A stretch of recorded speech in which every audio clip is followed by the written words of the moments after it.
And ఓయ్ బాగున్నారా అందరూ? ఆషాఢ మాసం వచ్చేస్తుంటే గోరింతాకు పెట్టేసుకుంటాం కదండి. గోరింతాకులో ఏం చెయ్యంటూ ఉండదు. ఆడవాళ్ళందరికీ చాలా సెంటిమెంట్ అనమాట. ఈ గోరింతాకుని 10 నిమిషాల్లో ఎలా పండించుకోవాలి ఏంటి? వామాకుతో గోరింటాకు తయారు చేయడం. నేను వామాకుతో అయితే తయారు చేస్తున్నా అండి. చూసేద్దాం అండి. వామాకు, చింతపండు, టీ పౌడర్ ఏదైనా పర్లేదండి. మీ ఇంట్లో యూజ్ చేసేది ఏదైనా ఉంటే అదే యూజ్ చేసేసుకోండి. పట్టిక గుమ్మాలకు కడతాను చూసారా, అది చిన్న ముక్క. వాము, ఇది సోంపు అండి, వాము కాదు, సారీ. వామాకు, సోంపు, చింతపండు, టీ పౌడరు, పటిక. కొంచెం నీళ్ళు తీసేసుకుని, మరి నీళ్ళు ఎక్కువ తీసేసుకోకండి. ఈ నీళ్ళతోటే మనం రుబ్బుకుంటాం అనమాట. సో కొద్దిగా నీళ్ళు తీసుకుని దాంట్లో ఒక స్పూన్ సోంపు, కొంచెం చింతపండు, దాంట్లో 2 చిన్న స్పూన్లు టీ పౌడర్ వేసేసుకుని బాగా మరగబెట్టేసుకొని కలర్ డికాషన్ దిగే వరకు మరగబెట్టేసుకోండి.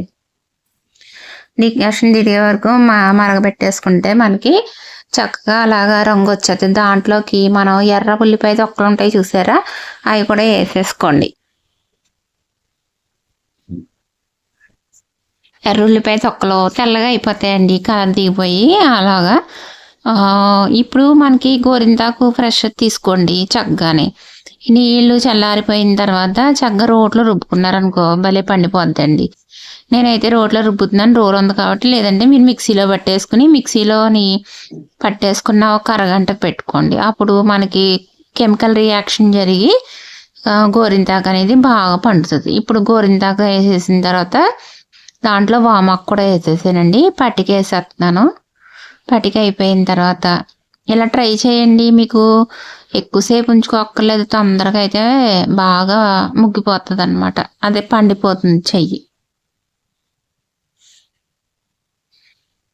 ఇప్పుడు చింతపండు, సోంపు ఇవన్నీ ఉన్నాయి చూడండి, అది కొంచెం కొంచెం తడి చేసుకుంటానే మనం రుబ్బేసుకోవాలి. అది తొక్కలు తీసేయండి. తీసేసి చక్కగా మెత్తగా గుజ్జులా చేసేయాలి. నేనైతే రోట్లోనే రుబ్బుతానండి. గోరింతాకు బాగా పండుతుంది అనమాట. మిక్సీలో కూడా పండేస్తుందిలేండి. ఇలా చేసుకుంటే కనుక ఇలా ట్రై చేయండి అందరూని. చూసారా ఎంత మెత్తగా నలిగిపోయిందో?